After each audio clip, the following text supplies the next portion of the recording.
ডাকসু নির্বাচনের শেষ দিনের প্রচারে ব্যস্ত প্রার্থীরা।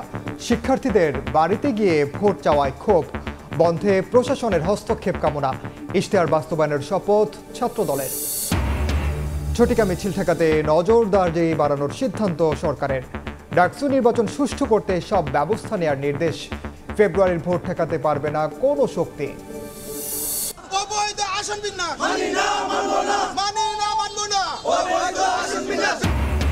সংসদীয় আসন বিন্যাসের প্রতিবাদে বিক্ষোভ, ব্রাহ্মণবাড়িয়ায় মহাসড়ক অবরোধ, পাবনায়ও প্রতিবাদ। আন্দোলনের ভিত্তি নেই, নিয়ম মেনেই পুনর্নির্ধারণের দাবি ইসির। বামপন্থী রাজনীতিক বদরুদ্দিন ওমরের মৃত্যুতে সহকর্মীদের শোক। শেখ হাসিনার মামলায় তার সাক্ষ্য ট্রাইব্যুনালে দাখিলের বিষয়ে সিদ্ধান্ত নেবেন চিফ প্রসিকিউটর। এবং আদালতে বিচারকের সামনে এই সাংবাদিককে মারধরের প্রতিবাদে গণমাধ্যম কর্মীদের মানববন্ধন। হামলাকারী আইনজীবীদের শাস্তির দাবি, পেশাগত সুরক্ষা নিশ্চিতের আহ্বান।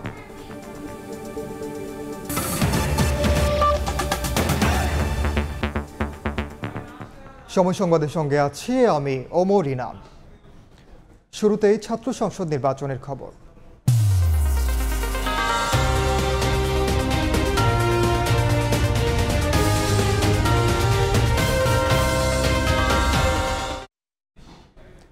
ডাকসু নির্বাচনে শেষ দিনের প্রচারে ব্যস্ত প্রার্থীরা। শেষ মুহূর্তেও চলছে পাল্টাপাল্টি অভিযোগ। রাজনৈতিক দলের নেতারা শিক্ষার্থীদের বাড়ি বাড়ি গিয়ে এবং ফোন করে ভোট চাইছেন বলে পাল্টাপাল্টি অভিযোগ করেছে ছাত্র শিবির, ছাত্রদল ও স্বতন্ত্র প্যানেলের প্রার্থীরা।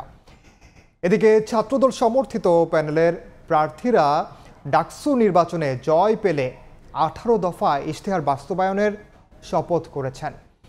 আর সুষ্ঠু ভোট হওয়া নিয়ে কোনো শঙ্কাই দেখছে না নির্বাচন কমিশন। ঢাকা বিশ্ববিদ্যালয় কেন্দ্রীয় ছাত্র সংসদ ডাকসু ও হল সংসদ নির্বাচনের প্রচারণার শেষ দিন আজ। সকাল থেকেই ক্যাম্পাসে ব্যস্ত সময় পার করছেন প্রার্থীরা। ভিসি চত্বর, মল চত্বর, কলাভবন সহ ক্যাম্পাসের বিভিন্ন এলাকায় ভোটারদের কাছে লিফলেট বিলি করছেন বিভিন্ন প্যানেলের প্রার্থীরা। ভোটারদের সামনে তুলে ধরছেন নির্বাচনী ইশতেহার। মূল লক্ষ্য হচ্ছে প্রার্থীদের কাছে, ভোটারদের কাছে পৌঁছানো, এবং বাকি সিদ্ধান্তটা আমার কাছে মনে হয় ভোটাররা নিলেই বেটার। শিক্ষার্থীরা যদি আসলে অরাজনৈতিক কাউকে চায় যে শুধুমাত্র তাদের পারপাস সার্ভ করবে, সেক্ষেত্রে শিক্ষার্থীরা আমাকে বেছে নিবে। বিশ্ববিদ্যালয়ের সমাজবিজ্ঞান অনুষদে সকালে প্রচারণায় আসেন ছাত্র শিবির সমর্থিত ঐক্যবদ্ধ শিক্ষার্থী জোট প্যানেলের ভিপি পদপ্রার্থী সাদিক কায়েম। ভোটারদের ফোন করে একটি দলের পক্ষে ভোট দেওয়ার জন্য চাপ প্রয়োগ করা হচ্ছে বলে অভিযোগ করেন তিনি। বিভিন্ন দলীয় পরিচয় বলে তাদেরকে ফোন দেওয়া হচ্ছে, এর মাধ্যমে শিক্ষার্থীরা আতঙ্কিত অনুভব করছে। তো আমরা যে বলছি একটা স্বতঃস্ফূর্ত নির্বাচন, সেই স্বতঃস্ফূর্ত নির্বাচনের পথে এগুলো হচ্ছে অন্তরায়। দুপুরে কার্জন হলে প্রচারণায় যান স্বতন্ত্র শিক্ষার্থী ঐক্য প্যানেলের প্রার্থীরা। এ সময় ভিপি প্রার্থী উমামা ফাতেমাও রাজনৈতিক দলের নেতাদের শিক্ষার্থীদের ফোন করে ভোট চাওয়ার সমালোচনা করেন। স্বাভাবিকভাবে যদি ইলেকশনটা হয়, স্টুডেন্টরা নিজের মধ্য থেকে যাতে সিদ্ধান্তটা নিতে পারে। আমরা শুধু এটাই বলবো যে এখানে বর্তমানে যে ছাত্র সংসদ ইলেকশনটি হচ্ছে, সেটার ব্যাপারে আমাদের রাজনৈতিক সংগঠনগুলোর হস্তক্ষেপ আমাদের বন্ধ করতে হবে। এদিকে ঐতিহাসিক করেন ছাত্রদল সমর্থিত প্যানেলের ডাকসু ও হল সংসদের 205 জন প্রার্থী। নির্বাচিত হলে 18 দফা ইশতেহার বাস্তবায়নের অঙ্গীকার করেন তারা। গণ অভ্যুত্থানের আকাঙ্ক্ষাকে ধারণ করি গড়ে তুলি একটি সাম্য, মানবিক মর্যাদা ও শিক্ষার্থী বান্ধব ঢাকা বিশ্ববিদ্যালয়। ডাকসু নির্বাচন নিয়ে মধুর ক্যান্টিনে সংবাদ সম্মেলন করেন বিশ্ববিদ্যালয় শিক্ষক নেটওয়ার্ক। ভোট উপলক্ষে বিশ্ববিদ্যালয়ের প্রবেশপথ বন্ধ না করা, নির্বাচন নিয়ে গুজব ছড়ালে তাৎক্ষণিক ব্যবস্থা নেওয়া সহ 10 দফা সুপারিশ করা হয়। মাসুদুর রহমান, সময় সংবাদ, ঢাকা। সবশেষ খবর জানাতে এই মুহূর্তে ঢাকা বিশ্ববিদ্যালয়ে আছেন সহকর্মী জুম্মান সাদিক জ্যাবলিন। সরাসরি যাচ্ছি তার কাছে। অবস্থান করছি ডাকসুর সামনে, যে নির্বাচনী প্রচারণার আজ শেষ দিন, আর কয়েক ঘন্টা বাকি আছে। এবং সকাল থেকে আমরা দেখছিলাম যে প্রার্থী যারা আছেন বিভিন্ন পদের, অর্থাৎ ভিপি থেকে শুরু করে একেবারে সদস্য পর্যন্ত, কিংবা হল সংসদেও যারা নির্বাচন করছেন, তারা কিন্তু স্ব হলে ডিপার্টমেন্টের সামনে, বিভিন্ন যে ভবন রয়েছে একাডেমিক, সেগুলোর সামনে কানায় কানায় পরিপূর্ণ ছিল আজকে এই প্রার্থীদের অবস্থান। তারা কিন্তু নিজস্ব প্রচারণার পাশাপাশি দলীয় যেই প্যানেলগুলো রয়েছে সেই প্যানেলের কর্মী যারা রয়েছেন তারাও কিন্তু নিজেদের প্যানেলের নেতাদের ব্যাপারে বা প্রার্থীদের যে লিফলেটগুলো সেগুলো বিতরণ করেছেন, ভোট চেয়েছেন। এবং আমরা শেষ দিনে এসে দেখছি আসলে একেবারে নির্বাচনের যে উৎসব মুখরতা সেটি একেবারে তুঙ্গে রয়েছে। আমরা সকালে কার্জন হল থেকে যদি শুরু করি কিংবা মোতাহের হোসেন ভবন এবং অন্যান্য যে ইনস্টিটিউটগুলো আছে সেখানেও কিন্তু একই চিত্র ছিল। কলা ভবনের সামনে কিংবা লাইব্রেরি চত্বরে প্রত্যেকে কিন্তু তাদের নিজস্ব প্রচার প্রচারণা চালাচ্ছেন, নিজেদের প্রতিশ্রুতিগুলো ব্যক্ত করছেন। এছাড়াও দলীয় যে কার্যক্রম আমরা শুনছিলেন, প্যাকেজেও যেটি খবর যেটি দেখছিলেন আপনারা, যে ছাত্রদলের প্যানেলের পক্ষ থেকে তারা শপথ পাঠ করেছেন কিংবা এই ধরনের যে আজকে আরও একটা বিষয় নিয়ে যেটি আলোচনায় ছিল যে রাজনৈতিক একটি দলের বিরুদ্ধে একটি অভিযোগ এসেছিল যে তাদের নেতাকর্মীরা জেলা পর্যায়ের থেকেও কিন্তু কল করে ভোট চাওয়া হয়েছে তাদের স্ব ছাত্র সংগঠনের প্রার্থীদের জন্য। এটিকে কিন্তু নিন্দা জানিয়েছেন বেশিরভাগ। এবং আজকে আমরা দেখেছি যে মেঘ মল্লার বসু, যিনি জিএস প্রার্থিতা করছেন এই পদে, তিনিও কিন্তু আজকে তার অস্ত্রোপচার শেষে আজকে এসেছিলেন ডাকসুর সামনে এবং মধুর ক্যান্টিনের সামনে। তিনি কিন্তু যেই একটি সংবাদ সম্মেলন করেছেন সেখানেও তিনি এই বিষয়ে কথা বলেন যে আসলে যে প্রশাসনের কথা তিনি একেবারে সমালোচনাই করেছেন যে আসলে এই নির্বাচন কমিশনারদেরকে যে কোনো যে অভিযোগ করা হচ্ছে সেটি আসলে কতটুকু তারা সেই অভিযোগগুলো নিষ্পত্তি করতে পারছেন কিংবা আচরণবিধি যেটি রয়েছে সেটি কতটুকু ভঙ্গ করছে, কারা তাদের ব্যাপারে কী ব্যবস্থা নিচ্ছেন, সেগুলো নিয়ে নানা ধরনের শঙ্কার কথা কিন্তু তারা প্রকাশ করেছেন। এবং আজকে যে ফিজিক্যালি যে প্রচার প্রচারণা সেটি শেষ আজকে রাত 10টায় হবে। তবে অনলাইন প্রচার প্রচারণার ব্যাপারে দীর্ঘ সময় ধরে অভিযোগ জানিয়ে আসলেও সেটি কিন্তু এখনও কোনো সুরাহা প্রশাসন দিতে পারেনি, এমন অভিযোগও কিন্তু অনেকে করেছেন। তো এই ছিল এখনও পর্যন্ত আমার কাছে ডাকসু নির্বাচনের প্রচার প্রচারণার দিনের সবশেষ খবর। সরাসরি যুক্ত ছিলাম ঢাকা বিশ্ববিদ্যালয়ে। এদিকে আর মাত্র 2 দিন প্রচারণার সুযোগ পাবেন ডাকসু নির্বাচনের প্রার্থীরা। তাই তো প্রতিটি হল, ক্লাসরুম, ক্যাফেটেরিয়া ও বিভিন্ন অনুষদে সরব উপস্থিতি তাদের। 9 দফা নির্বাচনী ইশতেহার ঘোষণা করেছে ছাত্র শিবির সমর্থিত প্যানেল সমন্বিত শিক্ষার্থী জোট। আর ডাকসু নির্বাচনে মনোনয়নপত্র সংগ্রহের শেষ দিনেও উৎসব মুখর পরিবেশ। প্যানেল ঘোষণা করেছে ছাত্রদল। বিশ্ববিদ্যালয় ক্যাম্পাস, ক্লাসরুম, চায়ের দোকান কিংবা সহপাঠীদের আড্ডা, সবখানেই ছাত্র সংসদ ও হল সংসদ নির্বাচনের উত্তাপ। চলছে বিরামহীন প্রচার প্রচারণা। বিভিন্ন গ্রুপে ভাগ হয়ে শিক্ষার্থীদের কাছে ভোট চাইছেন প্যানেলভুক্ত ও স্বতন্ত্র প্রার্থীরা। ডাকসু নির্বাচন ঘিরে শেষ মুহূর্তের প্রচারণায় সরগরম জাহাঙ্গীরনগর বিশ্ববিদ্যালয়। এক হল থেকে আরেক হল, ক্যাফেটেরিয়া ও বিভিন্ন অনুষদ চষে বেড়াচ্ছেন প্রার্থীরা। তবে শনিবার রাতে সম্প্রীতি ঐক্য পর্ষদের ভিপি প্রার্থী অমর্ত্য রায়ের প্রার্থিতা বাতিলের ঘটনাকে ষড়যন্ত্র হিসেবে দেখছেন বাম স্বতন্ত্র প্রার্থীরা। আপনি যখন চূড়ান্ত ভোটার লিস্ট দেন তার 10 দিন পরে কি একজনের প্রার্থিতা বাতিল হতে পারে? যাচাই বাছাই প্রক্রিয়া যেটা ছিল সেটা স্বচ্ছ হয়নি, সুন্দর হয়নি, এই ধরনের প্রশ্ন কিন্তু আমাদের মনে ওঠে। বিকেলে 9 দফা ইশতেহার ঘোষণা করে ছাত্র শিবিরের পক্ষ থেকে সমন্বিত শিক্ষার্থী জোট প্যানেল। জুলাই গণঅভ্যুত্থান, একাডেমিক, বিশ্ববিদ্যালয়ের প্রাণ প্রকৃতি, আবাসিক হল, নিরাপদ খাদ্য ও স্বাস্থ্য সুরক্ষা, ক্রীড়া ও সংস্কৃতি, লৈঙ্গিক সমতা ও নারী নিরাপত্তা, প্রশাসনিক আধুনিকায়ন ও পরিবহন সেবা, বিশেষ চাহিদা সম্পন্ন ও সকল নৃগোষ্ঠীর অধিকার রক্ষা। এদিকে রাজশাহী বিশ্ববিদ্যালয় কেন্দ্রীয় ছাত্র সংসদ ডাকসু নির্বাচনে মনোনয়ন ফর্ম সংগ্রহের শেষ দিনে উৎসবমুখর পরিবেশে মনোনয়নপত্র সংগ্রহ করে জমা দেন বিভিন্ন প্যানেলের প্রার্থীরা। দুপুরে ছাত্রদলের প্যানেল ঘোষণা করেন সংগঠনটির সাংগঠনিক সম্পাদক আমানুল্লাহ আমান। ছাত্র সংসদের ছাত্রদলের প্যানেলের ভিপি পদে মনোনীত হয়েছেন শেখ নুরুদ্দিন আবির, সাধারণ সম্পাদক পদে নাফিউল জীবন। ডাকসু নির্বাচনে প্রার্থীদের মনোনয়ন যাচাই বাছাই করা হবে 8 থেকে 9 সেপ্টেম্বর। প্রাথমিক প্রার্থী তালিকা ঘোষণা করা হবে 10 সেপ্টেম্বর। ডাকসু নির্বাচন অনুষ্ঠিত হওয়ার কথা রয়েছে 25 সেপ্টেম্বর। তৌফিক মাহমুদ, সময় সংবাদ। এই মুহূর্তে জাহাঙ্গীরনগর বিশ্ববিদ্যালয়ে আছেন সহকর্মী মোজাফফর হোসেন জয় এবং রাজশাহী বিশ্ববিদ্যালয়ে মওদুদ রানা। সরাসরি প্রথমে যাচ্ছি জয়ের কাছে।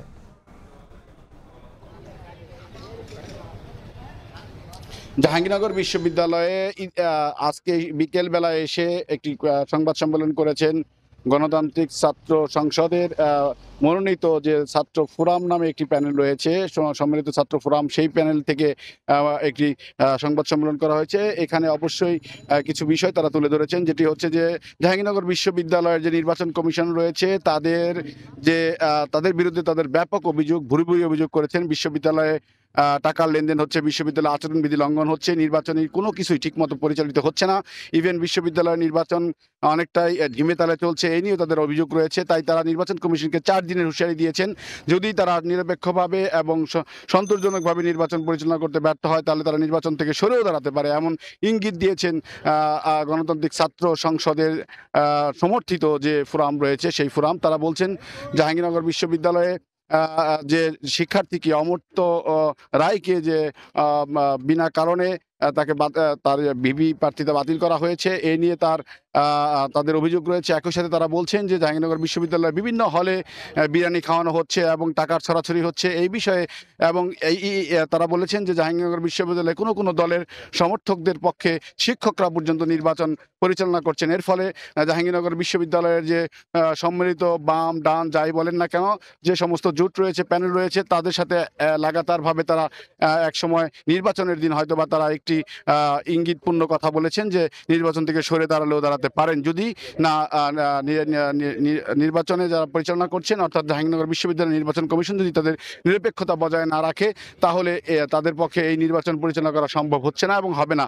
তাই তারা বলছেন যে নির্বাচন হতেই হবে, নির্বাচন নিরপেক্ষ যাতে হয় তার জন্য তারা যথেষ্ট পরিমাণে চেষ্টা করছেন এবং তারা নির্বাচন কমিশনকে বারবার লিখিত অভিযোগ দেওয়ার পরও এই সমস্যার সমাধান হয়নি, এবং যার ফলে বিভিন্ন কারণে বিভিন্ন সময় সমস্যার সৃষ্টি হচ্ছে এবং শিক্ষার্থীরা নির্বাচনে আনন্দমুখর পরিবেশে অংশগ্রহণ করতে পারছেন না।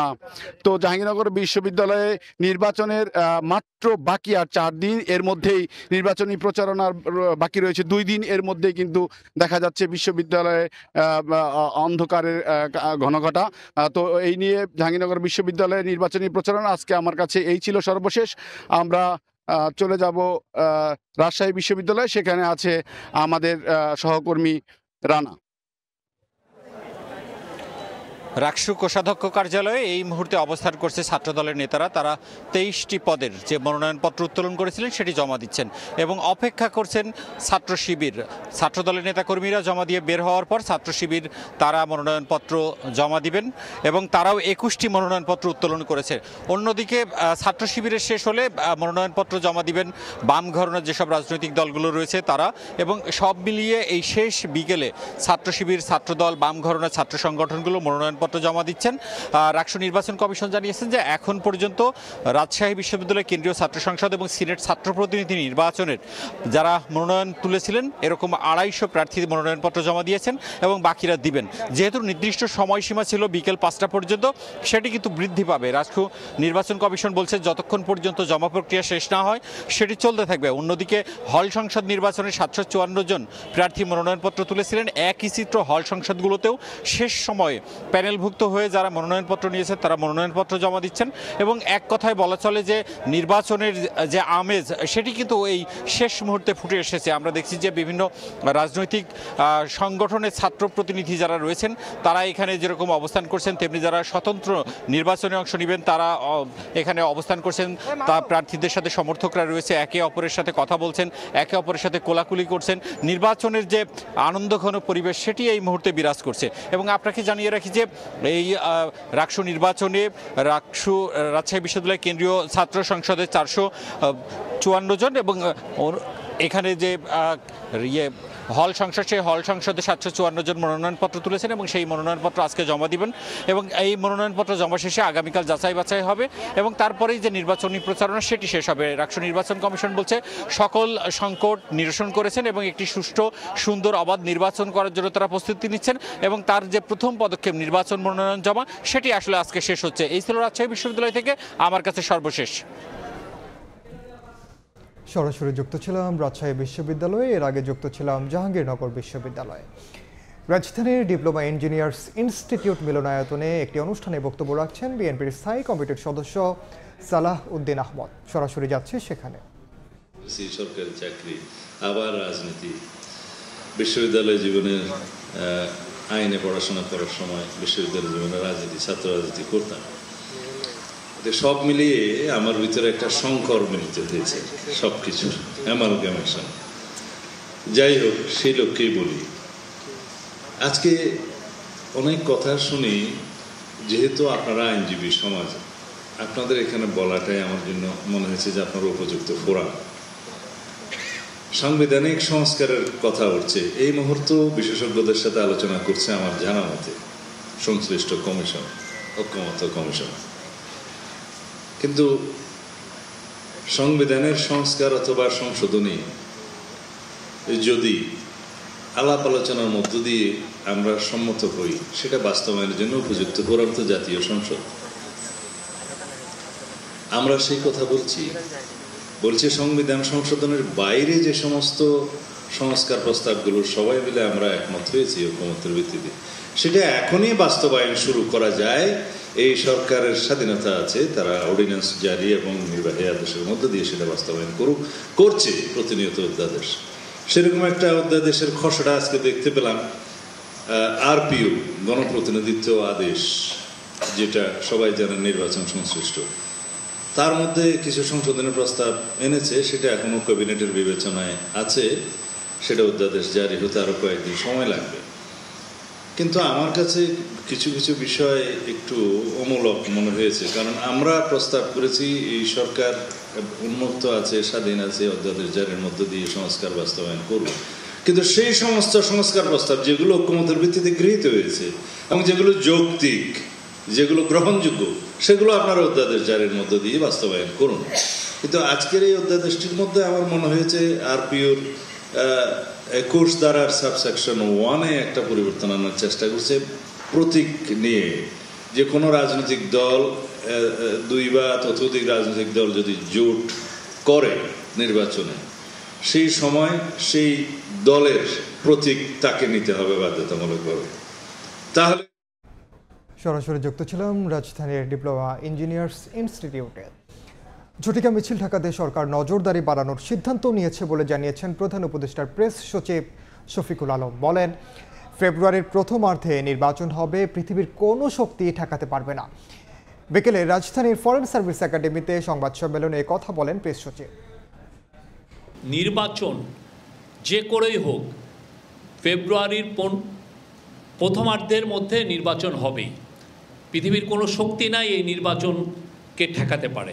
বৈঠকে সিদ্ধান্ত হয়েছে ঝটিকা মিছিল সহ বেআইনি সমাবেশের বিষয়ে মনিটরিং জোরদার করতে হবে। এর নেপথ্যে যারা সক্রিয় রয়েছেন তাদের বিরুদ্ধে কঠোর আইনি ব্যবস্থা নেওয়া হবে।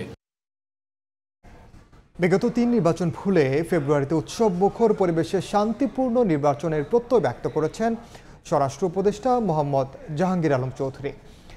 রাজনৈতিক দলের নেতাদের তোষামোদি না করে পুলিশকে জনগণের জন্য কাজ করার পরামর্শ দেন তিনি। সকালে রাজারবাগে পুলিশের নির্বাচনী প্রশিক্ষণ কর্মসূচির উদ্বোধন অনুষ্ঠানে এ কথা বলেন তিনি। নির্বাচনটা কিন্তু শুধু আইন শৃঙ্খলা বাহিনীর উপর নির্ভর করে না, এটার কতগুলি স্টেক হোল্ডার রয়ে গেছে। এটার মধ্যে একটা হলো জনগণ, তারা কিভাবে পার্টিসিপেট করতে চায়। সবচেয়ে বড় স্টেক হোল্ডার যদি বলেন পলিটিক্যাল পার্টি। ফেব্রুয়ারি মাসে যে নির্বাচনটা হবে এটা যেন শান্তিপূর্ণ এবং উৎসব মুখর পরিবেশে হয়। 14, 18, 24-এর নির্বাচন ওটা মাথা থেকে মুছে ফেলবেন। নির্বাচন কমিশনের সংসদীয় আসন পুনর্বিন্যাসের প্রতিবাদে সরব ব্রাহ্মণবাড়িয়া ও পাবনাবাসী। মহাসড়ক অবরোধ করে বিক্ষোভ সমাবেশ ও মিছিল করেছেন 2 জেলার বাসিন্দারা। ভৌগোলিক কারণে আসন আগের জায়গায় ফিরিয়ে দেওয়ার দাবি তাদের। মহাসড়ক অবরোধের ঘটনায় ভয়াবহ যানজটে পড়েন চালক ও যাত্রীরা। নির্বাচন কমিশনের সংসদীয় আসন পুনর্বিন্যাস করায় ফুঁসে উঠেছে ব্রাহ্মণবাড়িয়া ও পাবনাবাসী। সড়ক অবরোধ করে বিক্ষোভ করেন তারা। সদর ও বিজয়নগর উপজেলা নিয়ে ব্রাহ্মণবাড়িয়া 2 ও 3 আসনের সীমানা পুনর্বিন্যাসের প্রতিবাদে রোববার সকালে ঢাকা সিলেট মহাসড়ক অবরোধ করেন স্থানীয়রা। এরপর সেখানে বিক্ষোভ মিছিল ও প্রতিবাদ সমাবেশ করেন তারা। এতে মহাসড়কটির 2 পাশে 20 কিলোমিটার এলাকা জুড়ে আটকা পড়ে অসংখ্য যানবাহন। যানজটে দুর্ভোগে পড়েন পরিবহন যাত্রী ও চালকরা। আন্দোলনকারীরা বলছেন, হরসপুর ইউনিয়নকে পূর্বের অবস্থায় রেখে চান্দুরা ও বুধনন্দীকে ব্রাহ্মণবাড়িয়া 2 আসনের সঙ্গে যুক্ত করা হয়, কিন্তু ভৌগোলিক দূরত্ব দাবি করে এই আসনটির সঙ্গে থাকতে চাচ্ছেন না তারা। আগের আসন ব্রাহ্মণবাড়িয়া 3-এ পুনর্বহালের দাবি এলাকাবাসীর। আমাদের দাবি স্পষ্ট, আমরা অখণ্ড বিজয়নগর চাই। আমাদেরকে যতক্ষণ পর্যন্ত সদরের সাথে সংযুক্ত না করা হয় ততক্ষণ পর্যন্ত আমরা রাস্তা অবরোধ করে প্রয়োজনে আমাদের যদি মৃত্যু হয় রাস্তায় আমরা মৃত্যুবরণ করব। যারা অবরোধ করেছেন তাদের যে নেতৃস্থানীয় ব্যক্তিবর্গ রয়েছেন তাদের সাথে আলাপ আলোচনা করে এই যাত্রী ভোগান্তি লাঘব করার জন্য যাতে তারা দ্রুত অবরোধটা সরাইয়ে নেন। এদিকে পাবনা 1 আসনও পুনর্বহলের দাবিতে ঢাকা পাবনা মহাসড়ক অবরোধ করে বিক্ষোভ করেন বেড়া উপজেলার বাসিন্দারা। সকাল 10টা থেকে দুপুর 1টা পর্যন্ত বন্ধ থাকে যান চলাচল। তারা বলছেন সম্পূর্ণ অন্যায়ভাবে বেড়া উপজেলাকে আলাদা করে পাবনা 2 আসনের সঙ্গে যুক্ত করা হয়েছে, কিন্তু এই উপজেলার জনগণের ব্যবসা বাণিজ্য সহ নানা কারণে সাথিয়ার সঙ্গে যুক্ত। আসনটাকে বিভক্ত করা শুধু বেড়াকে দিয়ে দিচ্ছে, সুজনগর সাথে রাখছে আলাদা। পুনর্বহল যদি না হয় পরবর্তী আমাদের যে কাজ এবং রাস্তাঘাট, স্কুল, কলেজ এবং রাস্তা দিয়ে জনগণ যাওয়া বন্ধ করে।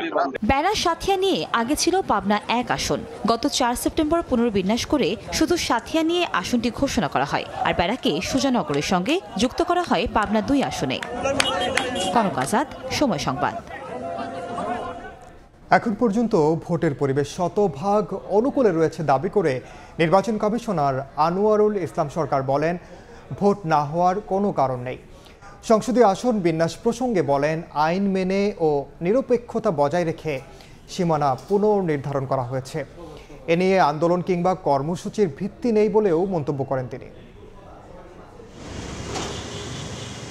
জাতীয় নির্বাচন সামনে রেখে 300 আসনের সীমানা চূড়ান্ত করে বৃহস্পতিবার গেজেট প্রকাশ করে নির্বাচন কমিশন, কিন্তু তা মানতে নারাজ বেশ কয়েকটি আসনের বাসিন্দারা।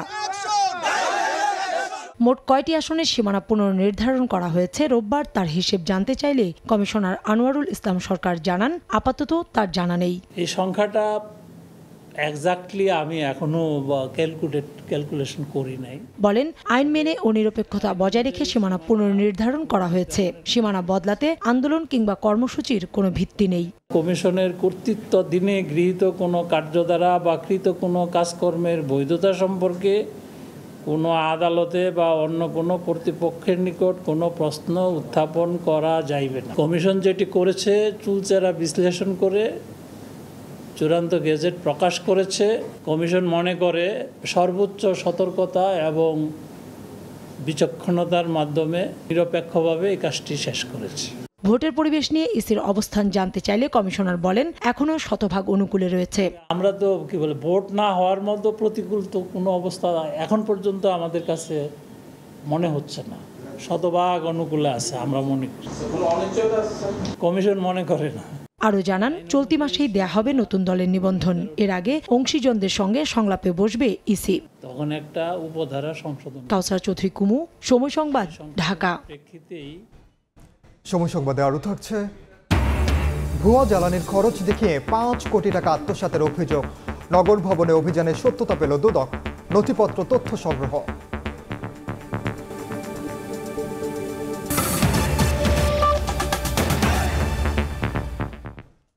প্রখ্যাত লেখক, শিক্ষক, বুদ্ধিজীবী এবং রাজনীতিবিদ বদরুদ্দিন ওমরের মৃত্যুতে শোকগ্রস্ত সহকর্মীরা। কাল সকাল 10টায় কেন্দ্রীয় শহীদ মিনারে সর্বস্তরের মানুষের শ্রদ্ধা নিবেদনের জন্য রাখা হবে তার মরদেহ। পরে সমাহিত করা হবে জুরাইন কবরস্থানে। প্রজন্মকে আলোকিত করা এক প্রজ্ঞাবান ব্যক্তিত্ব বামধারার রাজনীতিবিদ, লেখক ও চিন্তাবিদ বদরুদ্দিন ওমর। 94 বছর বয়সে শেষ হলো তার আলো ছড়ানো জীবনযাত্রা। রোববার সকালে রূপনগরের বাসায় অসুস্থ হয়ে পড়লে বদরুদ্দিন ওমরকে নেওয়া হয় বাংলাদেশ স্পেশালাইজড হাসপাতালে। পরে চিকিৎসকেরা তাকে মৃত ঘোষণা করেন। মৃত্যুর খবর পেয়ে হাসপাতালে ছুটে আসেন তার দীর্ঘদিনের সহকর্মী, সহযোদ্ধা ও শুভাকাঙ্ক্ষীরা। তারা বলেন, দেশের মানুষের মুক্তির সংগ্রামে বদরুদ্দিন ওমর চিরকাল প্রেরণার বাতিঘর হয়ে থাকবেন। এতদিন বদরুদ্দিন ওমর ছিলেন বলে আমরা প্রেরণা পেতাম। আজকে আমাদের উপরে অনেক কঠিন দায়িত্ব এসে গেল। বিভিন্ন ধরনের সংশোধনবাদী যে আক্রমণ এসেছে এর বিরুদ্ধে তিনি নিরন্তর সংগ্রাম পরিচালনা করেছেন। মেরুদণ্ড সোজা করে সৎভাবে মানুষের সংগ্রামে নিজেদেরকে নিয়োজিত আমরা যে করতে পেরেছি, আমরা বদরুদ্দিন ওমরের কাছে ঋণী। বেলা 12:15টার দিকে তার মরদেহ লাশবাহী ফ্রিজিং গাড়িতে বাসায় নিয়ে যাওয়া হয়। সোমবার সকাল 10টায় বদরুদ্দিন ওমরের মরদেহ নেওয়া হবে কেন্দ্রীয় শহীদ মিনারে, পরে জুরাইন কবরস্থানে বাবা মায়ের কবরের পাশে সমাহিত করা হবে। দাফন হবে আমার দাদা দাদি কবর আছে জুরাইনে। আগামীকাল সকাল 10টায় কেন্দ্রীয় শহীদ মিনারে কমরেড বদরুদ্দিন ওমরকে সেখানে রাখা হবে। আমরা তার প্রতি সেখানে গভীর শ্রদ্ধা, শেষ শ্রদ্ধা এবং লাল সালাম আমরা জানাতে চাই। ঢাকা বিশ্ববিদ্যালয়ে খণ্ডকালীন শিক্ষকতা দিয়ে শুরু, পরে রাজশাহী বিশ্ববিদ্যালয়ে সমাজবিজ্ঞান বিভাগ প্রতিষ্ঠা করেন বদরুদ্দিন ওমর। তার হাত ধরেই রাষ্ট্রবিজ্ঞান বিভাগেরও যাত্রা। সর্বোচ্চ বেসামরিক পুরস্কার, স্বাধীনতা পুরস্কার সহ বেশ কয়েকটি পুরস্কারে ভূষিত হন তিনি, তবে কোনো পুরস্কারই তিনি গ্রহণ করেননি। 94 বছরের বর্ণাঢ্য জীবনের ইতি টেনে রেখে গেলেন চিন্তা, দর্শন আর সংগ্রামের অনুপ্রেরণা। বিদায় বদরুদ্দিন ওমর, বিদায় এক আলোকবর্তিকা। রায়দুল ইসলাম শুভ, সময় সংবাদ, ঢাকা। শেখ হাসিনার মামলায় 2 নম্বর সাক্ষী ছিলেন বামপন্থী রাজনীতিক, লেখক ও গবেষক বদরুদ্দিন ওমর। মৃত্যুর আগে ট্রাইব্যুনালের তদন্ত কর্মকর্তার কাছে দেয়া জবানবন্দিতে তিনি বলেন, ভারতের নীল নকশায় নির্মিত শেখ হাসিনার পুরো শাসন আমলে রক্ষা করা হয়েছিল দিল্লির স্বার্থ। আওয়ামী লীগের কার্যক্রম দেশের রাজনীতি, অর্থনীতি ও সংস্কৃতি বিরোধী। প্রসিকিউশন বলছে, তার জবানবন্দি ট্রাইব্যুনালে গ্রহণ করার আবেদন করা হবে কিনা সে সিদ্ধান্ত নেবেন চিফ প্রসিকিউটর। মৃত্যুর আগে শেখ হাসিনার বিরুদ্ধে ট্রাইব্যুনালে সাক্ষ্য দিতে চেয়েছিলেন লেখক, গবেষক বদরুদ্দিন ওমর। এবছরের 14ই ফেব্রুয়ারি তদন্ত কর্মকর্তার কাছে জবানবন্দিও দিয়েছিলেন তিনি। রেকর্ড করা হয় ভিডিও জবানবন্দিও। এতদিন তার সুস্থতার অপেক্ষায় ছিল প্রসিকিউশন। তদন্ত কর্মকর্তার কাছে 6 পৃষ্ঠার জবানবন্দিতে শেখ হাসিনার দুঃশাসনের নানা চিত্র তুলে ধরেছিলেন বদরুদ্দিন ওমর। বলেছিলেন, জুলাই গণঅভ্যুত্থানের পর আওয়ামী লীগ শুধু ক্ষমতা থেকেই বিতাড়িত হয়নি, মানুষের বিশ্বাস থেকেও বিতাড়িত হয়েছে। ভারতের সহায়তায় দেশে অন্তর্ঘাতমূলক তৎপরতা চালানোর চেষ্টা করলেও রাজনৈতিক দল হিসেবে আওয়ামী লীগের পুনরুত্থান অসম্ভব বলেও ভবিষ্যৎবাণী করে গেছেন তিনি। মুক্তিযুদ্ধের চেতনা ও সাম্প্রদায়িক বয়ানের আড়ালে কর্তৃত্ববাদ ও লুটপাট শেখ হাসিনার শাসনের অন্যতম বৈশিষ্ট্য ছিল বলেও জবানবন্দিতে উল্লেখ করেছেন বদরুদ্দিন ওমর। মুক্তিযুদ্ধের চেতনাকে পারিবারিক সম্পত্তি বানানো হয়েছিল, রাষ্ট্রীয় নিয়ন্ত্রণে দুর্নীতিকে সাংগঠনিক নীতি হিসেবে দাঁড় করানো হয়েছিল বলেও জবানবন্দিতে উল্লেখ করেন তিনি।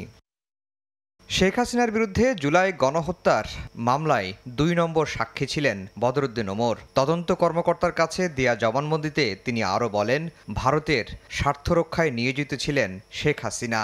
তার শাসন ব্যবস্থা ছিল ভারতের নীল নকশায় নির্মিত। আওয়ামী লীগকে নিষিদ্ধ করার প্রশ্নে জবানবন্দিতে বদরুদ্দিন ওমর বলে গেছেন, দলটির কার্যক্রম দেশের রাজনীতি, অর্থনীতি ও সংস্কৃতি বিরোধী। প্রসিকিউশন বলছে, তদন্ত কর্মকর্তার কাছে দেয়া জবানবন্দিকে সাক্ষ্য হিসেবে গ্রহণে ট্রাইব্যুনালে আবেদন করা হবে কিনা সেই সিদ্ধান্ত নেবেন চিফ প্রসিকিউটর। আন্তর্জাতিক অপরাধ ট্রাইব্যুনাল আইনের 19-এর 2 ধারায় যে কোনো সাক্ষী ইনভেস্টিগেশন অফিসারের কাছে সাক্ষ্য প্রদানের পরে ট্রায়াল স্টেজে যদি উনি মারা যান, এটা যদি ট্রাইব্যুনাল নিশ্চিত হন যে উনি মারা গেছেন, তখন প্রসিকিউশনের আবেদনের প্রেক্ষিতে এই আয়োর কাছে দেয়া জবানবন্দি ট্রাইব্যুনাল সাক্ষ্য হিসেবে গ্রহণ করতে পারেন, এরকম সুযোগ এই আইনে আছে। কিন্তু প্রসিকিউশন এখনো সিদ্ধান্ত নেয়নি যে আদৌ ওনার সাক্ষ্য এইভাবে ট্রাইব্যুনালে উপস্থাপন করবেন কিনা। আন্তর্জাতিক অপরাধ ট্রাইব্যুনালে তদন্ত কর্মকর্তার কাছে দেয়া জবানবন্দিকে অতীতে সাক্ষ্য হিসেবে গ্রহণের নজির রয়েছে। আফজাল হোসেন, সময় সংবাদ, ঢাকা। ঢাকার সিএমএম আদালতে বিচারকের সামনে সাংবাদিককে মারধরের প্রতিবাদে মানববন্ধন করেছেন গণমাধ্যম কর্মীরা। এ সময় আইনজীবী নামধারী হামলাকারীদের চিহ্নিত করে দৃষ্টান্তমূলক শাস্তির দাবি জানান তারা।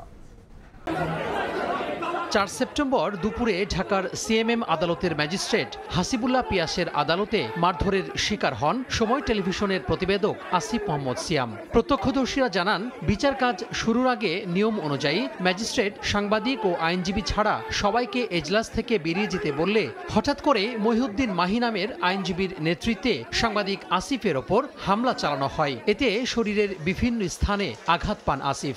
মারধরের ঘটনার মাঝেই এজলাস ছাড়েন ম্যাজিস্ট্রেট। ম্যাজিস্ট্রেট। ঘটনার প্রতিবাদে রোববার বেলা 11টার দিকে রাজধানীর কারওয়ান বাজারে মানববন্ধন করেন গণমাধ্যম কর্মীরা। কর্মসূচিতে বিভিন্ন টেলিভিশন, প্রিন্ট ও অনলাইন মিডিয়ার গণমাধ্যম কর্মীরা উপস্থিত ছিলেন। আদালতের ভেতরে বিচারকের সামনে সাংবাদিকের ওপর হামলা গণমাধ্যমের স্বাধীনতার ওপরও আঘাত বলে মনে করেন সাংবাদিকরা। আমরা আসলে এমন দেশ চাইনি যে দেশে সাংবাদিককে মারবে হচ্ছে আইনজীবী এবং সেটি এজলাসের ভিতরে। আজকে আমরা এখানে দাঁড়িয়েছি প্রতিবাদ এবং লজ্জা নিয়ে। আমাদের প্রতিবাদ হচ্ছে গণমাধ্যম কর্মী হিসেবে কেন আমাদের এখনো মার খেতে হচ্ছে। তাকে আইন অঙ্গনে থেকে বহিষ্কার করার জন্য আমি জোর আবেদন করছি। অধস্তন আদালতগুলোতেই এই ধরনের ঘটনা প্রায়ই ঘটছে এবং সবশেষ বৃহস্পতিবার যেটি ঘটলো এটি তো একেবারে ন্যাক্কারজনক ঘটনা। দায়ী আইনজীবীর বিরুদ্ধে দ্রুত দৃষ্টান্তমূলক শাস্তির দাবি জানান গণমাধ্যম কর্মীরা। যখন একজন সাংবাদিকের উপর একজন আইনজীবী হামলা করে, সেটা আসলে আদালতই একজন সাংবাদিকের উপর হামলা করে। দিন শেষে বিচারকের কাছেই বিচার চাই। তো ওনার সামনে এরকম একটা ঘটনা ঘটলো, কিন্তু এখন পর্যন্ত কোনো ব্যবস্থা নেওয়া হয়নি। এটা অত্যন্ত লজ্জাজনক। আপনি দিন শেষে আমার কাছে সব খবর চাবেন, আমার দেওয়া খবর নিয়ে আমাকেই আবার জ্ঞান দিবেন, কিন্তু আমি যখন বিপদে পড়বো আপনি কখনোই এসে আমার পাশে দাঁড়াবেন না। কুচক্রির যে কার্যক্রম যা উদ্ভাসিত হয় এই সাংবাদিকদের মাধ্যমে, তারাই সাংবাদিকদেরকে প্রতিহত করার চেষ্টা করে চলেছে প্রতিনিয়ত। এ ঘটনায় দোষীদের বিরুদ্ধে ব্যবস্থা নিতে ঢাকা আইনজীবী সমিতিতে লিখিত অভিযোগ দিয়েছেন ভুক্তভোগী আসিফ মোহাম্মদ সিয়াম। তোহা খান তামিম, সময় সংবাদ, ঢাকা। অক্টোবরের শুরুতে দেশের 150টি উপজেলায় প্রাথমিক বিদ্যালয়ে মিড ডে মিল চালু করা হচ্ছে বলে জানিয়েছেন প্রাথমিক ও গণশিক্ষা উপদেষ্টা বিধান রঞ্জন রায় পোদ্দার। সাক্ষরতার হার বাড়াতে নানা উদ্যোগ নেওয়ার কথাও জানান তিনি। দেশে বর্তমানে সাক্ষরতার হার 77.9% বলে জানাচ্ছে প্রাথমিক ও গণশিক্ষা মন্ত্রণালয়। তবে সাক্ষরতার প্রকৃত হার আরও কম বলে মনে করছেন উপদেষ্টা। 2024 সালের অর্থনৈতিক সমীক্ষা অনুযায়ী দেশের সাক্ষরতার হার 77.9%, যা আগের বছরের তুলনায় কিছুটা বেড়েছে। এর আগে 2022 সালের তথ্য অনুসারে দেশের সাক্ষরতার হার ছিল 74.66%, আর এখনও 22.1% জনগোষ্ঠী অক্ষরজ্ঞানহীন। তবে এই তথ্যের গ্রহণযোগ্যতা নিয়ে দ্বিমত পোষণ করছেন খোদ প্রাথমিক ও গণশিক্ষা উপদেষ্টা বিধান রঞ্জন রায় পোদ্দার। আন্তর্জাতিক সাক্ষরতা দিবস উপলক্ষে সচিবালয়ে আয়োজিত সংবাদ সম্মেলনে তিনি বলেন, দেশে প্রকৃত সাক্ষরতার হার প্রকাশিত তথ্যের চেয়ে আরও কম। বলেন, স্কুলে স্কুলে ভিজিট করেই এর প্রমাণ পেয়েছেন তিনি। যেসব শিক্ষার্থী পিছিয়ে রয়েছে তাদের বিশেষ ব্যবস্থায় স্বাক্ষর করার উদ্যোগ নেওয়ার কথা জানান উপদেষ্টা। সত্যিকার অর্থে সাক্ষরতা আরও কমও হতে পারে। ইউজুয়ালি গভর্নমেন্টের ট্রেন্ড থাকে প্রচারিত বিষয়ের এগেনস্টে যায় সেটাকে একটু চেপে রাখা। ক্লাসে গিয়ে প্রত্যেকটা স্টুডেন্টকে আমি জিজ্ঞেস করে দেখি, পাস করে আসতেছে কিন্তু সে ফ্লুয়েন্টলি রিডিংটা পড়তে পারে না। যে পড়তে পারে সেটার মানেটা ভালো বুঝতে পারে না। আমি সেই অর্থে বলছি সাক্ষরতা বাড়ানোর জন্য যে বাধাগুলো রয়েছে এই বিষয়গুলোকে আমরা অপসারণ করার চেষ্টা করছি। এদিকে গত জানুয়ারিতে কয়েকটি উপজেলার প্রাথমিক বিদ্যালয়ে মিড ডে মিল চালুর কথা থাকলেও সেটি সম্ভব হয়নি জানিয়ে প্রাথমিক শিক্ষা উপদেষ্টা বলেন, অক্টোবরের শুরুতে 150টি উপজেলার প্রাথমিক বিদ্যালয়ে মিড ডে মিল বা দুপুরের খাবার চালু করা হচ্ছে। কোন অঞ্চলগুলো দরিদ্র বেশি একটা ডিস্ট্রিক্টের মধ্যে সেটা তো পরিবর্তন হয়েছে, নতুন করে আবার এটাকে ঠিক করে পাস করাতে হলো। এটা একটা ডিলে হলো। আমরা আশা করি সেপ্টেম্বরের শেষ বা অক্টোবরের শুরুতেই পারবো। এটা খাবারের বিষয়ে থাকতেছে আমাদের বান, ডিম, মৌসুমি ফল, ফর্টিফাইড বিস্কিট আর ইউএসডি মিল্ক। স্কুলগুলো বছরে মাত্র 180 দিন খোলা থাকায় শিক্ষাদান ব্যাহত হচ্ছে জানিয়ে উপদেষ্টা বলেন, শিগগিরই অপ্রয়োজনীয় ছুটি কমিয়ে আনবে সরকার। অনেক অপ্রয়োজনীয় ছুটি রয়ে গেছে। প্রসূন আশিস, সময় সংবাদ, ঢাকা। রাজবাড়ীতে মাজারে হামলা, সংঘর্ষ ও পুলিশের গাড়ি ভাঙচুরের ঘটনায় আওয়ামী লীগ ও স্বেচ্ছাসেবক লীগ কর্মী সহ 5 জনকে গ্রেপ্তার করেছে পুলিশ। শনিবার রাতে গোয়ালন্দ উপজেলা স্বেচ্ছাসেবক লীগের সাধারণ সম্পাদক হিরু মৃধা ও উজানচর ইউনিয়ন ছাত্রলীগের সহসভাপতি মাসুদ মৃধা সহ শাফিন সর্দার, এনামুল হক জনি ও কাজী অপুকে গ্রেপ্তার করা হয়। তাদেরকে আজ আদালতে তোলার কথা রয়েছে। এর আগে শুক্রবার রাতে পুলিশ বাদী হয়ে অজ্ঞাতনামা অন্তত 3500 জনকে আসামি করে মামলা করে।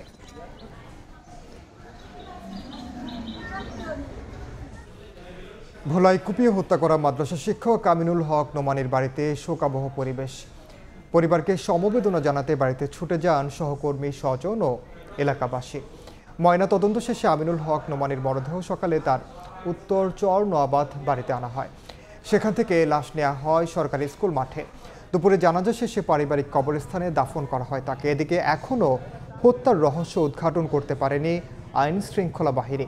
গ্রেফতার হয়নি কেউই, এতে ক্ষোভ জানান স্বজন ও এলাকাবাসী। শনিবার রাত সোয়া 9টায় ভোলা শহরের উত্তর চরনোয়াবাদে মাদ্রাসা শিক্ষক আমিনুলের ঘরের মধ্যে হঠাৎ একদল দুর্বৃত্ত ঢুকে ধারালো অস্ত্র দিয়ে তাকে কুপিয়ে রক্তাক্ত অবস্থায় ফেলে পালিয়ে যায়। তাকে উদ্ধার করে হাসপাতালে নিলে চিকিৎসক মৃত ঘোষণা করেন। আন্দোলনে 40 দিন কার্যক্রম বন্ধ থাকলেও ঢাকা দক্ষিণ সিটি কর্পোরেশনে 5 কোটি টাকার তেল খরচ দেখানো হয়েছে, যার প্রাথমিক সত্যতা পেয়েছে দুদক। তারা জানিয়েছে ড্রাইভার থেকে ঊর্ধ্বতন কর্মকর্তা পর্যন্ত দুর্নীতিতে জড়িত, যদিও সংশ্লিষ্ট পরিবহন বিভাগ এ বিষয়ে সদুত্তর দিতে পারেনি। বিএনপি নেতা ইশরাক হোসেনকে মেয়রের দায়িত্ব বুঝিয়ে দেওয়ার দাবিতে আন্দোলনের কারণে মে ও জুন মাসে 40 দিন নগর ভবনের কার্যক্রম বন্ধ ছিল। দুদকে আসা অভিযোগে বলা হয়, এ সময় অনেক কর্মকর্তা অফিসে না থাকলেও তাদের জন্য বরাদ্দ করা গাড়ির বিপরীতে প্রতিদিন 14 থেকে 15 লিটার তেল খরচ দেখানো হয়েছে। প্রতি মাসের মতো তখনও জ্বালানি খাতে খরচ দেখানো হয় প্রায় 5 কোটি টাকা। রোববার দুর্নীতির অভিযোগ খতিয়ে দেখতে অভিযান চালায় দুদকের সহকারী পরিচালক একরাম হোসেনের নেতৃত্বে 2 সদস্যের একটি দল। এ সময় নথিপত্র জব্দ ও ড্রাইভারদের জিজ্ঞাসাবাদে জ্বালানির বিলে অনিয়মের প্রাথমিক সত্যতা পান তারা। বিলটা যখন প্রাথমিকভাবে জমা দেওয়া হয়, সাবমিট করা হয়, তখন পরিবহন কর্মকর্তারা সেটা অনুমোদন করেন। এভাবে হচ্ছে স্তর বাই স্তর অথবা যেটা বলেন উপর পর্যন্ত সেটা নোটশিট পর্যন্ত অনুমোদন হয়ে দেন হচ্ছে বিলটা পাস হয়। তো প্রাথমিকভাবে মনে হচ্ছে যে এখানে ড্রাইভার থেকে শুরু করে ঊর্ধ্বতন যারা এখানে রয়েছেন সংশ্লিষ্ট কর্মকর্তা সবারই একটা যোগসাজশ রয়েছে বলে প্রাথমিক প্রতিবেদন হয়। অভিযানের সময় পরিবহন শাখার মহাব্যবস্থাপককে পাওয়া যায়নি, তবে সহকারী ব্যবস্থাপক জানান গড়মিলের কারণ জানাতে পারবেন কেবল ঊর্ধ্বতন কর্তৃপক্ষ। আসলে আমাদের সংশ্লিষ্ট কর্মকর্তা যারা গাড়ি ইউজ করেন, স্যাররা আপনার জ্বালানি ইস্যু করেন, এটা স্যারদের বক্তব্যটা সবচেয়ে জরুরি। আমাদের যতটুকু সম্ভব আমরা যাচাই করি। দুদকের দল জানায় জব্দ করা নথি বিশ্লেষণ করে কমিশনে প্রতিবেদন দাখিল করা হবে, এর ভিত্তিতেই নেওয়া হবে পরবর্তী পদক্ষেপ। তাসলিম তৌহিদ, সময় সংবাদ, ঢাকা। 5 আগস্টের পর বাণিজ্য ও শিল্প মালিকরা বিদেশে চলে যাওয়ায় প্রতিষ্ঠানগুলো এখন খেলাপির তালিকায়।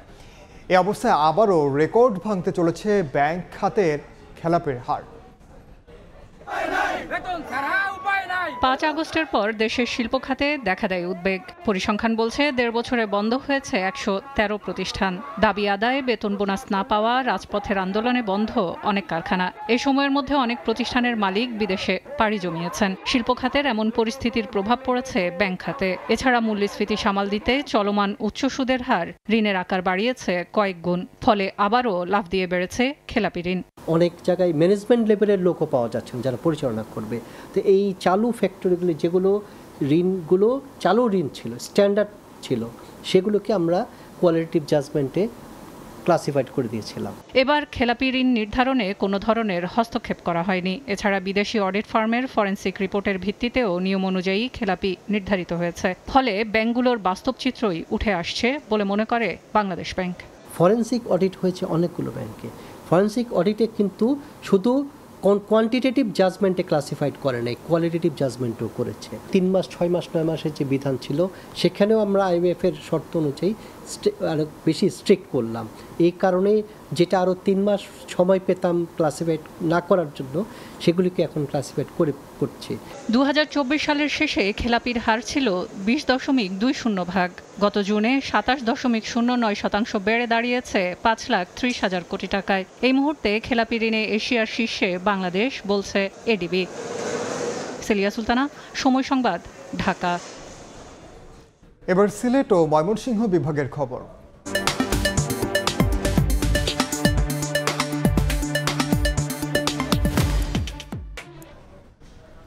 ক্রমাগত লোকসান, প্রতিকূল আবহাওয়া সহ নানা সমস্যার কারণে চা শিল্প টিকে থাকবে কিনা তা নিয়ে শঙ্কায় বাগান মালিকরা। এ নিয়ে কথা বলার জন্য সিলেট নগরের দরগা মহল্লা এলাকায় আছেন সহকর্মী ইকরামুল কবির, তার সঙ্গে আছেন চা শিল্প বিশেষজ্ঞ মুফতি এম হাসান। সরাসরি যাচ্ছে আলোচনায়। আমি এই মুহূর্তে চার যে বর্তমান সংকট চলছে এই বিষয়ে কথা বলার জন্য বাংলাদেশের একজন প্রবীণ চাকর বা চা বিশেষজ্ঞের সাথে কথা বলবো। আমার সাথে যুক্ত হয়েছে মুফতি মোহাম্মদ হাসান। ধন্যবাদ আমাদের সাথে যুক্ত হওয়ার জন্য। আপনি আমাকে বলবেন, আপনার প্রায় 55 বছরের অভিজ্ঞতা চা শিল্পে, এই শিল্পের যে সংকট চলছে এই সংকটের কারণটা যদি একটু বলতেন সংক্ষেপে। জি, চায়ের সংকটের কারণ হলো একটা হলো আপনার নিলামে চায়ের মূল্য উঠছিল না, এর সাথে সাথে কস্ট অফ প্রোডাকশন এতই বেড়ে গিয়েছিল যে নিলামে যে দাম পাওয়া যাচ্ছিল তার চেয়ে বেশি হয়ে গেছিল কস্ট অফ প্রোডাকশন, যার জন্য বাগানগুলো লোকসানে যাওয়া আরম্ভ হয়েছিল। যার ফলে বাগান লোকসানে যাচ্ছিল। ব্যাংক থেকে, কৃষি ব্যাংক থেকে, বিভিন্ন ব্যাংক থেকে লোন নেয় ব্যাংকরা, সেই বাগানরা, সেটা তারা রিটার্ন দিতে পারছিল না, যার কারণে পরবর্তী পর্যায়ে আবার তাদের পুরো লোন পেতে অসুবিধা হচ্ছিল। ব্যাংক পুরো লোন দিচ্ছিল না, কারণ পুরো টাকা ব্যাংক ফেরত পাচ্ছিল না, যেহেতু ব্যাংক বাগানগুলা লসে চলছিল। এটাই মেন সমস্যা। তো আপনার এটার পিছনে আরও অনেক কারণ আছে।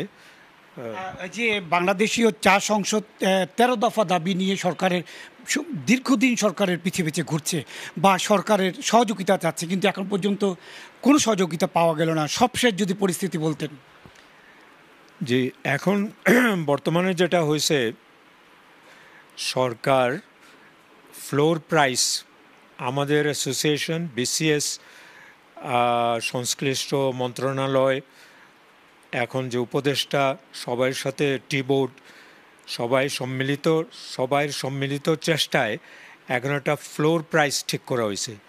ফ্লোর প্রাইস ঠিক করছেন যাতে অ্যাটলিস্ট কস্ট অফ প্রোডাকশনটা আমাদের মিট আপ হয়, কস্ট অফ প্রোডাকশন উপরে যাতে আমরা কিছুটা পাই, সেই জন্য এটা আপনার ফ্লোর প্রাইস ঠিক করা হয়েছে 245 পার কেজি অকশনে। তো এইটা হওয়ায় কিছুটা হয়েছে, যদিও কস্ট অফ প্রোডাকশন তো স্ট্যাটিক থাকবে না, এটা বেড়েই যাচ্ছে, আরও বাড়বে। তো বর্তমানে এই ফ্লোর প্রাইসটা করায় কিছুটা বাগানগুলো কিছুটা স্বস্তি পেয়েছে। তারপরে বাগানগুলোর আরও অসুবিধা আছে, যেমন একসময় কৃষি ব্যাংক অনেক কম আপনার সুদে ঋণ দিত, এখন প্রায় 14% সুদ দিতে হয় কৃষি ব্যাংকে, যেটা বাগানগুলো পোষাতে পারে না, অনেক বেশি ইন্টারেস্ট রেট অনেক বেশি হয়ে গেছে। তারপরে আপনার পঞ্চগড়ে চা উৎপাদিত হচ্ছে প্রায় 20%-এর উপরে আপনার পঞ্চগড়ে হয়ে যায়। তো পঞ্চগড়ের মান খুবই কম ছিল, তো যার জন্য সিলেট চট্টগ্রামের ভালো চা দাম পাচ্ছিল না, কারণ বায়াররা পঞ্চগড় বা উত্তরবঙ্গের চা কম দামে কিনে নিত, কারণ তারা ব্লেন্ডিং করে বাজারে বিক্রি করে, তারা তো কম দামের চা কিনবেই। তো এটা আরেকটা কারণ ছিল। এই বিশেষ মানে এই কারণগুলো মানে মেজর ফ্যাক্টরস, যার জন্য আমরা দাম পাচ্ছিলাম না এবং চা বাগানটা সংকটে পড়লো। জি, ধন্যবাদ আপনাকে।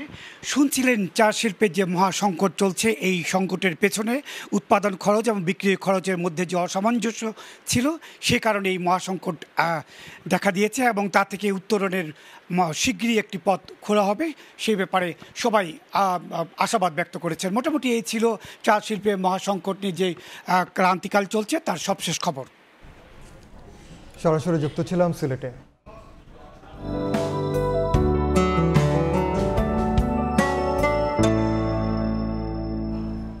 দেখে নেব এখনকার বাতাসের মানসূচক।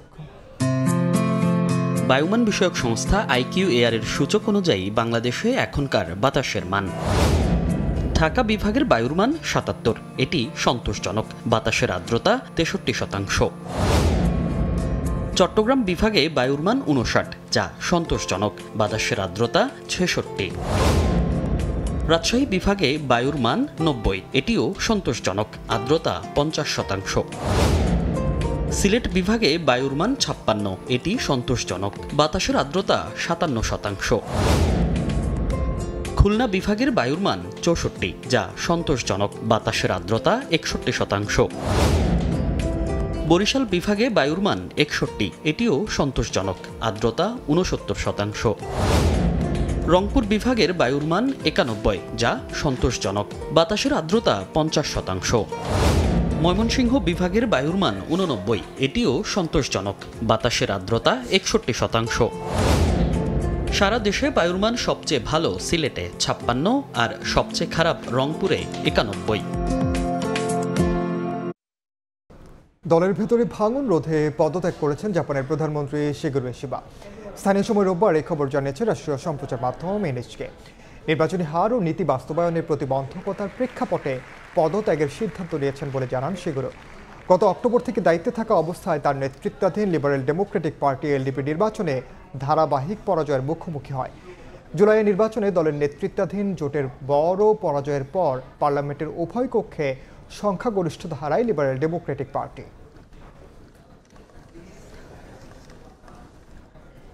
খেলার খবর, এশিয়া কাপ খেলতে সংযুক্ত আরব আমিরাত পৌঁছেছে প্রথম ধাপে দেশ ছাড়া জাতীয় দলের ক্রিকেটাররা।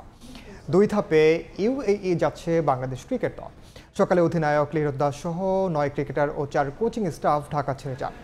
স্থানীয় সময় দুপুরে দুবাই পৌঁছে টাইগাররা। বিমানবন্দরে আনুষ্ঠানিকতা শেষ করে সেখান থেকে সরাসরি আবুধাবির উদ্দেশ্যে রওনা দিয়েছেন দলের সদস্যরা। বাংলাদেশের গ্রুপ পর্বের সবগুলো ম্যাচই অনুষ্ঠিত হবে আবুধাবির শেখ জায়েদ স্টেডিয়ামে। আজ দলের কোনো কার্যক্রম নেই। দিনের বাকি সময়টা বিশ্রামেই কাটাবেন ক্রিকেটাররা। কাল থেকে শুরু হবে এশিয়া কাপের প্রস্তুতি। স্থানীয় সময় রাত 8টায় আবুধাবিতে অনুশীলন করার কথা রয়েছে ক্রিকেটারদের। 11 সেপ্টেম্বর নিজেদের প্রথম ম্যাচে হংকংয়ের মুখোমুখি হবে বাংলাদেশ দল। এ পর্যায়ে শীর্ষ সংবাদ জানিয়ে দিচ্ছি আরেকবার। শেষ মুহূর্তে প্রচারে ব্যস্ত ডাকসু নির্বাচনের প্রার্থীরা। শিক্ষার্থীদের বাড়িতে গিয়ে ভোট চাওয়ায় ক্ষোভ, বন্ধে প্রশাসনের হস্তক্ষেপ কামনা। ইশতেহার বাস্তবায়নের শপথ ছাত্র দলের। ঝটিকা মিছিল ঠেকাতে নজরদারি বাড়ানোর সিদ্ধান্ত সরকারের। ডাকসু নির্বাচন সুষ্ঠু করতে সব ব্যবস্থা নেওয়ার নির্দেশ। ফেব্রুয়ারির ভোট ঠেকাতে পারবে না কোনো শক্তি। এবং শেখ হাসিনার আমলে রক্ষা হয় দিল্লির স্বার্থ। মৃত্যুর 7 মাস আগে জবানবন্দি দিয়ে গেছেন বদরুদ্দিন ওমর। ট্রাইব্যুনালে দাখিলের সিদ্ধান্ত নেবেন চিফ প্রসিকিউটর।